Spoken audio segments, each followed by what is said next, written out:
नमस्कार बालमित्रांनो. संस्कार कवच महिला प्रबोधन मंडळ नागपूरतर्फे मी स्मिता खांदोडे. बायांनो, तुमची स्मिता आजी आपल्याशी सुसंवाद साधणार आहे. आजपर्यंत भारतातील संत कवयित्री या मालिकेत स्त्री संतांच्या आगळ्यावेगळ्या कथा आपण ऐकत आहात. ही संधी मला उपलब्ध करून दिली ती महिला प्रबोधन मंडळाच्या अध्यक्षा श्रीमती विजयाताई पाध्ये यांनी. श्रीमती विजयाताई, तंत्रज्ञ डॉक्टर मानसी कोलते आणि त्यांची संपूर्ण चमू यांचे मी मनापासून आभार मानते आणि मित्रांनो, तुमचे देखील आभार मानते. बालमित्रांनो, आज आपण भारताच्या राजस्थानमधील संत कवयित्री सुंदर कुंवरी यांची कथा ऐकणार आहोत. संत सुंदर कुंवरी. संत सुंदर कुंवरी. खूप खूप वर्षापूर्वीची गोष्ट. राजस्थानमधील किशनगड नावाच्या सुंदर राज्यात एक राजकुमारी जन्माला आली. तिचे नाव होते सुंदर कुंवरी. ती जन्मली तेव्हा सर्व राजवाडा आनंदाने न्हाऊन निघाला होता. तिच्या आईचं नाव होतं महाराणी बांकावती आणि वडिलांचे नाव होते महाराजा सिंह. किशनगडचे तेजस्वी राजा होते ते. सुंदर कुंवरी लहानपणापासूनच खूप चतुर आणि संवेदनशील होती. तिला पुस्तके, कविता, गाणी आणि खास करून भगवान श्रीकृष्णाच्या गोष्टी ऐकायला खूप आवडत असे. तिचे डोळे मोठे होते आणि ते पाहताना वाटायचं जणू ते श्रीकृष्णाच्या गोपीप्रमाणे काहीतरी गूढ सांगत आहेत. सुंदर कुंवरी मोठी झाली तेव्हा तिचा विवाह मालवा प्रदेशातील राघोगडचे राजकुमार बलवंत सिंह यांच्याशी झाला. पण तिचं वैवाहिक जीवन तितकंसं सुखदच नव्हतं. घरात सतत भांडणं होत, कलह होत. तिला समजून घेणारे त्या घरात कोणी लोकच नव्हते. हळूहळू सुंदर कुंवरीचं मन तुटू लागलं. अतिशय दुःखी ती होऊ लागली. एक दिवस तिने आपल्या खोलीत एकट्यानं बसून श्रीकृष्णाचं ध्यान केलं आणि ते करत असताना तिला एक सुंदरसं गाणं सुचलं. ते गाणं असं होतं बाळांनो. श्याम रूप सागर में नैनवार पार थके. श्याम रूप सागर में नैनवार पार थके. नचत तरंग अंग अंग रंग मगी है. नचत तरंग रंग अंग रंग मची है. कृष्ण रूपाच्या अथांग सागरात तल्लीन होऊन पाहत असता आध्यात्मिक अनुभूतीने त्या सागरातील दिव्य तरंग शरीराच्या अंगावर चढले असून आनंद असा चहूकडे पसरलेला आहे. बाळांनो, असा त्या काव्य पंक्तीचा अर्थ.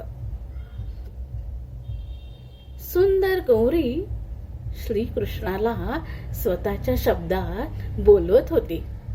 त्याचं रूप, त्याचं नृत्य, त्याची बासरी या संपूर्णाने ती अगदी वेडी झाली होती. तिचं संपूर्ण मन, हृदय कृष्णमय झालं होतं. तिने आपले सारे दुःख विसरले ते त्या श्रीकृष्णाच्या भक्तीत. तिने श्रीकृष्णाच्या भक्तीत स्वतःला अर्पण करून टाकलं. तिच्या काव्यामध्ये गोपिकांचं प्रेम, वृंदावनातलं सौंदर्य, राधा कृष्णाच्या लीलांचा माधुर्य भाव प्रगट झाला आहे. सुंदर कोरीने अनेक सुंदर ग्रंथ लिहिले, जसं की रसपुंज, भावना प्रकाश, रंगझर, गोपी महात्म्य, वृंदावन महात्म्य आणि इतर अनेक. तिच्या रचनांमध्ये रामाची राजसी स्वारी, गोपिकांचे माधुर्य आणि भक्तीचा गंभीर रस सर्वत्र दिसतो. तसेच तिच्या कवितांमध्ये शृंगारही होता,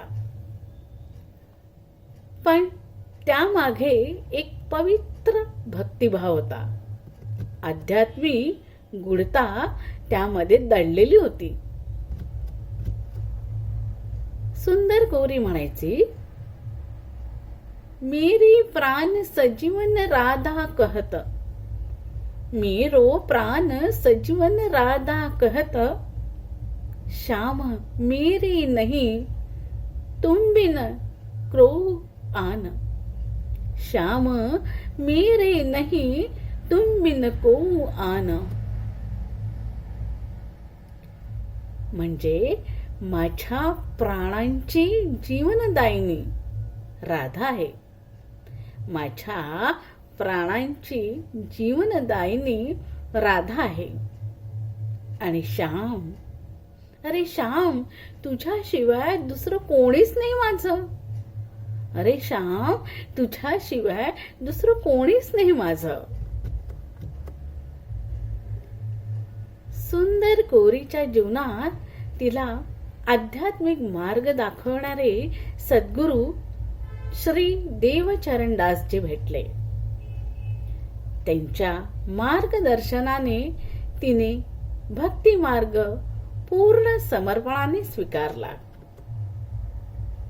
ती एक राजकुमारी असूनही अत्यंत साधी राहायची. श्रीकृष्णाच्या नामस्मरणात आणि भजनांमध्ये ती रमायची. सुंदर कोरीने आपल्या आयुष्याला श्रीकृष्णार्पण करून समर्पित केलं. तिने आपला अखेरचा श्वास श्रीकृष्णाच्या चरणी समर्पित केला, अर्पण केला. सुंदर कोरीची प्रेरणा घेतच अनेक भक्तांनी भक्ती मार्ग स्वीकारला. बायांनो, सुंदर कोरीच्या या कथेतून असा बोध होतो की कोणतीही परिस्थिती असो, जर आपण भक्ती मार्ग निवडला, साहित्य आणि कलेमध्ये रस घेतला, त्यात आपलं जीवन वाहून घेतलं, तर आपलं आयुष्य अधिकच सुंदर होतं. होय ना बायांनो? अशी ही सुंदर कोरीची कथा. बायांनो, संत कवयित्री सुंदर कोरी यांना कोटी कोटी प्रणाम करूया आपण. धन्यवाद बायांनो, धन्यवाद.